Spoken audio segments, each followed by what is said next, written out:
The moon hung like an unblinking eye over the frozen lake. The man trudged through knee-deep snow, the beam of his flashlight bouncing off the endless white. He could hear his breath, ragged, uneven, and the heavy thump of his heart echoing in his ears. His name was Daniel Mercer, and he wasn't running from something. Not yet. He was following tracks, deep paw prints that sank into the snow. Too large to belong to any dog, too human to belong to any wolf. He aimed his flashlight toward the dark pines. Nothing. Just swirling snow. He swallowed hard, muttering to himself. Just tracks. Could be a bear. Yeah, sure. In the middle of January. Why not? He laughed nervously. The sound didn't carry far before the cold wind stole it away. Then he saw it. A shape between the trees. Tall, still. Two eyes reflecting pale light like mirrors. He stumbled backward, heart hammering. His gloved hands shook as he fumbled for his pistol. The beam of the flashlight rolled across the snow, catching the creature just long enough for him to see it. It was standing upright. Not quite a man, not quite a beast. Its face was a contortion of agony and hunger, fur matted with frost. It looked almost as if it had been human once. Daniel raised the gun. Don't make me. But then the creature whimpered, a sound that wasn't growl. It was crying. Daniel froze. The sound was human, desperate, broken. And in that moment of hesitation, the wolf lunged. When the police found him at dawn, there was no sign of the creature, just the man, Daniel Mercer, curled in the snow, clutching his own torn jacket, the barrel of his gun empty, and a single phrase carved into the ice beside him with shaking fingers. It wasn't a monster. It was me.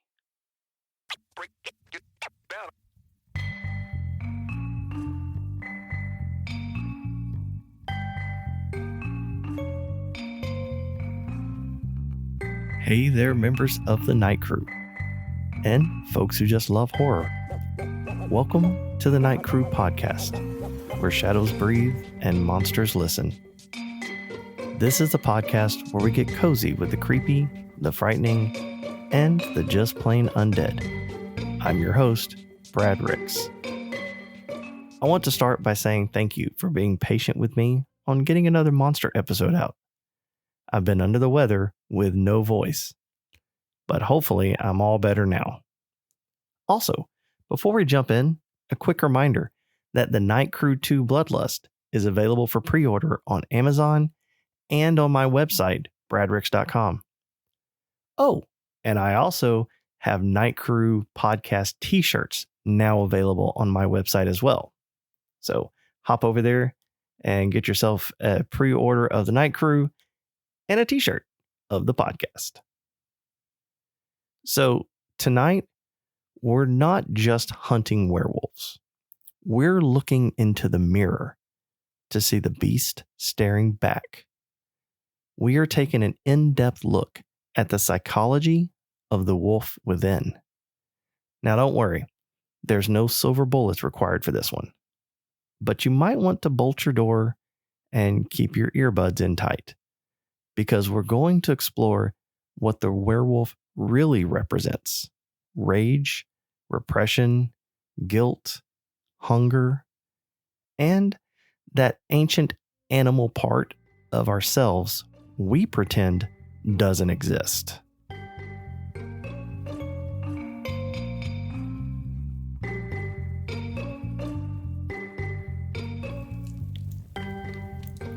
Long before Hollywood gave us shredded denim and howling moonlight transformations, the werewolf wasn't a monster of infection. It was a mirror. In the oldest stories, humans didn't become wolves because they were bitten. They chose it. Take the Greek king Lycaon, the OG werewolf. The man threw a dinner party for Zeus himself, then tried to trick the god by serving him a stew made from, wait for it, human flesh. Zeus, unimpressed with this new paleo diet, turned Lycaon into a wolf. The message was simple. Cross the line between man and beast, and you'll become what you truly are. The wolf was punishment for moral decay. The medieval church took this idea and ran with it.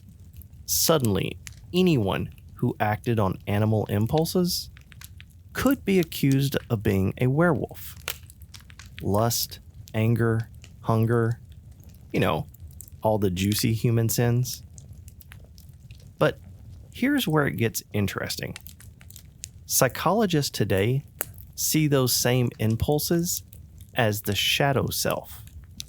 Carl Jung, it was termed for the dark, repressed side of the human mind. Jung said we all have a shadow, the instincts we suppress to fit into society. Sound familiar? Because that's the very definition of the werewolf.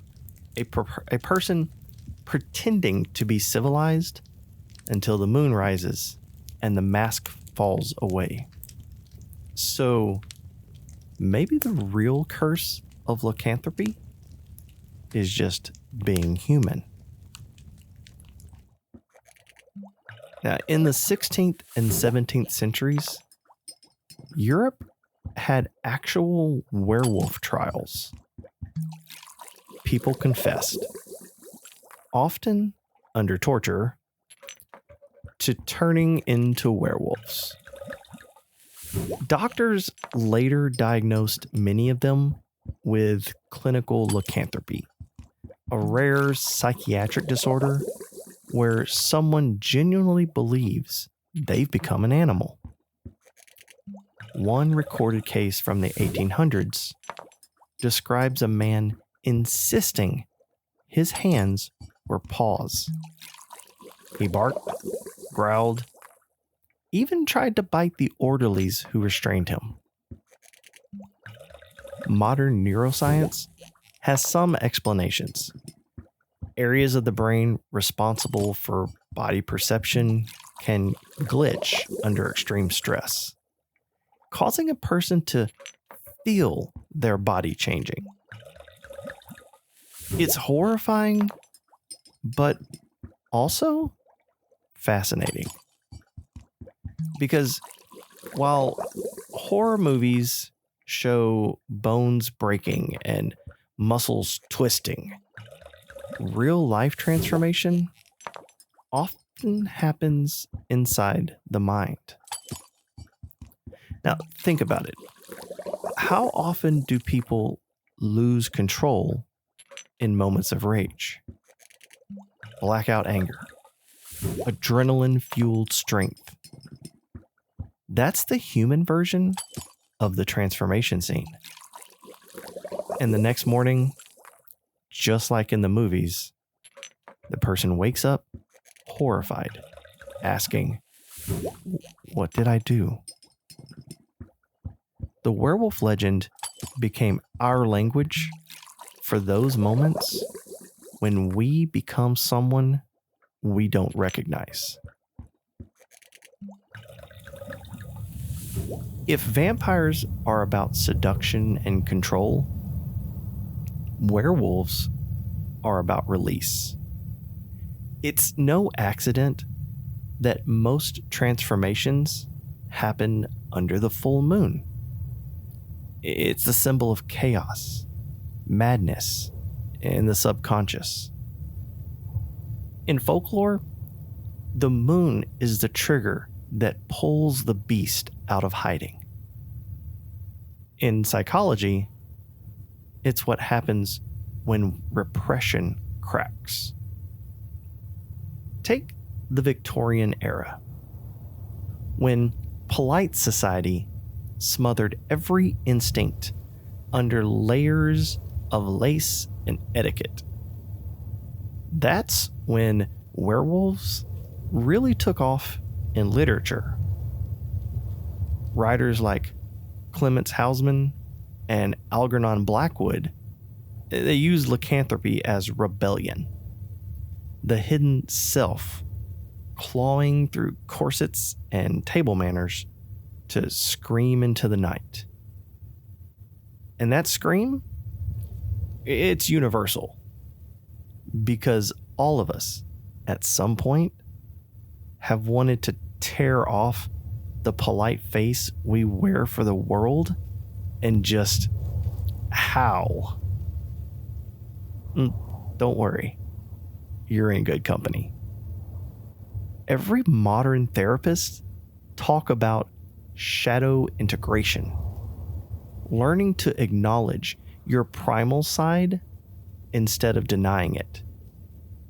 Turns out, the safest way not to become a monster is to admit you already have one living rent-free right inside your ribcage.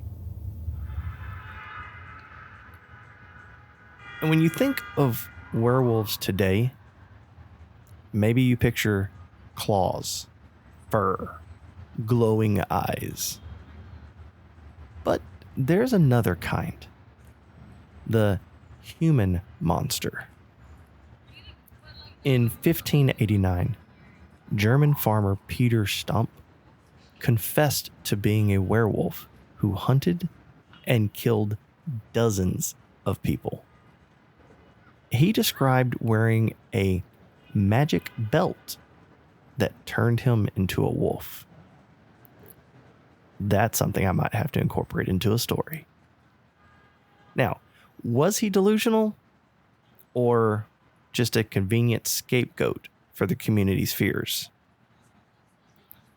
Centuries later, serial killers like Albert Fish and Richard Trenton Chase were described in newspapers as werewolves. The metaphor persisted. Society still needed to explain the inexplicable.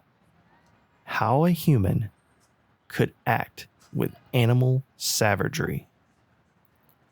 But that's the thing. They're not animals. Animals typically kill to survive.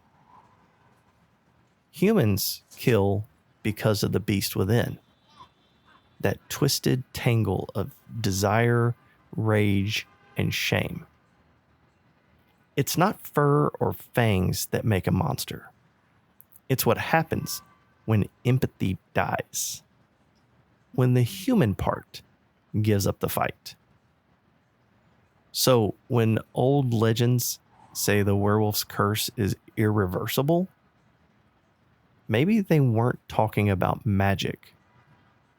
Maybe they meant there's no cure for losing your humanity. By the 20th century, werewolves went from cursed peasants to tragic anti-heroes. In 1941, Universal Studios gave us the Wolfman. And the Wolfman gave us a creature who didn't want to kill. He just couldn't help it.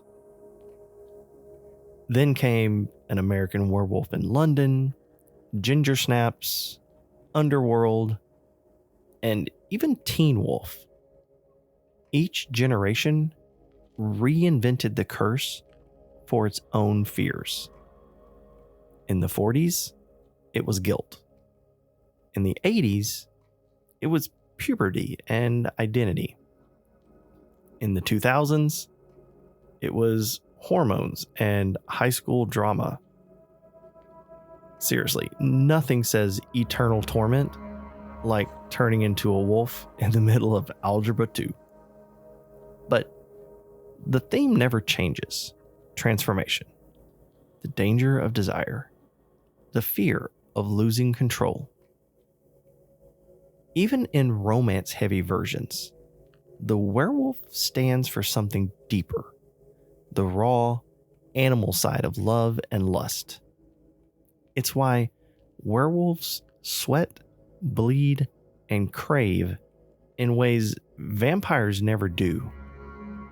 Vampires are the fantasy of perfection. Werewolves are the reminder that passion is messy, physical, and real. And maybe that's why the werewolf keeps coming back. Because we recognize that part of ourselves in it. The wild heart, the hunger we keep chained in the basement of our brains. Now, every culture that believed in werewolves also believed in reflection.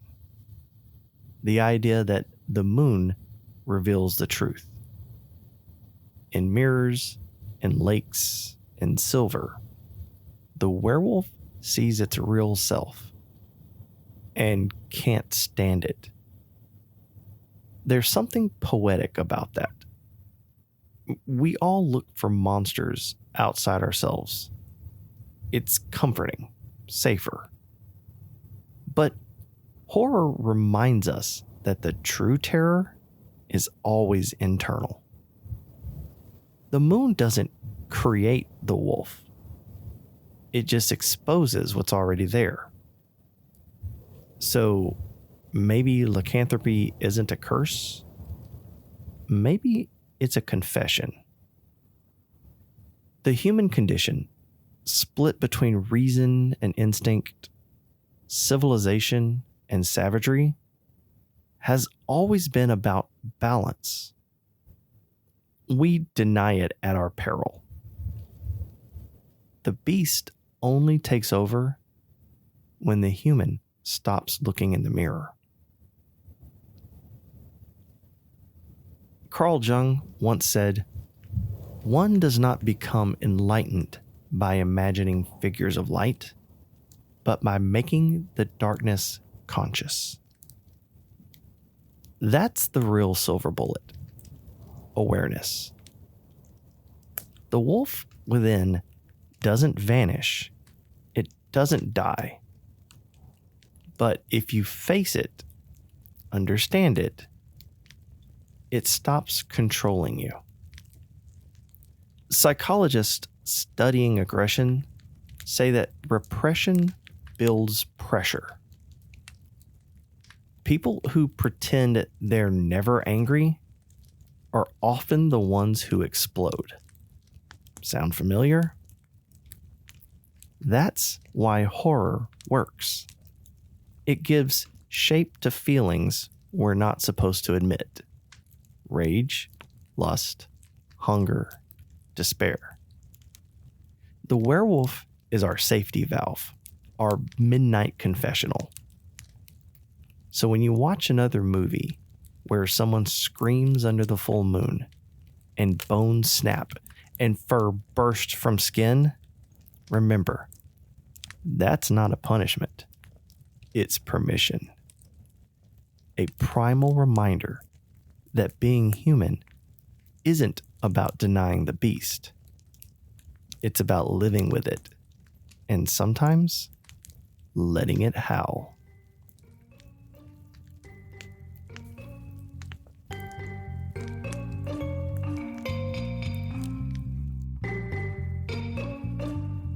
And that, dear members of the Night Crew, is our look at the psychology of the wolf within.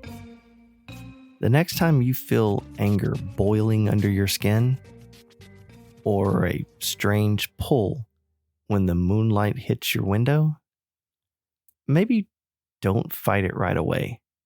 Maybe listen. Because sometimes the thing clawing to get out isn't the monster.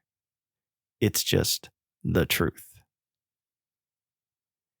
You've been listening to the Night Crew podcast. If you want updates on my writing, you can follow me on Facebook or TikTok at Bradrick's Author. You can find copies of my novels wherever you like to buy books. But if you hop over to my website, bradricks.com, you can purchase signed copies of any of my novels and pick up some of my merch. While there, sign up for the newsletter. Remember, The Night Crew Book 2 comes out November 14th. It's available right now on pre-order on Amazon or on my website. I'm Brad Ricks, reminding you, stay out of graveyards after dark, question people who don't show up in mirrors, and every so often, give a good howl at the moon. Until next time, keep your curtains drawn, your sense of humor sharp, and your blood inside your body. And try to stay human if you can. Thanks for listening.